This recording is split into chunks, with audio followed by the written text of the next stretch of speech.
Welcome to Tenor Tech, where I solve the problems you didn't even know you had. Start by fully preparing the RAM 1500 so the vinyl adheres and lasts.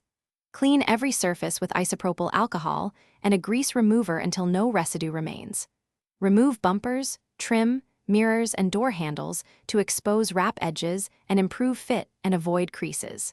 Measure panels and plan a 60-inch film layout with a 2-inch overlap on seams before cutting. Mask painted edges and paper gaps to protect paint, and check temperatures.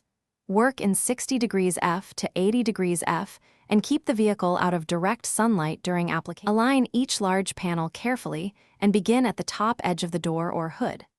Align the film at top of the panel, tack the center, then smooth outward to the edges using a center-out squeegee technique, pushing air toward the 2-inch overlap to avoid bubbles.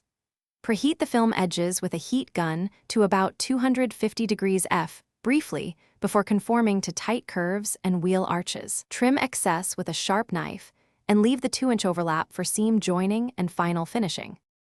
Finish seams and edges carefully so the wrap endures road use and weather. Overlap seams by 2 inches and use a 4-inch silicone roller to bond the overlap securely.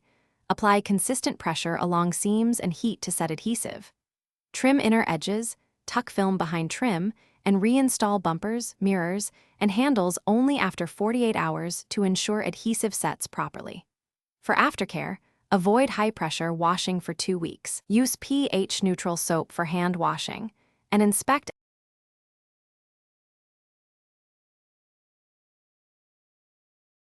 Thanks for watching. Subscribe to keep your life in tune.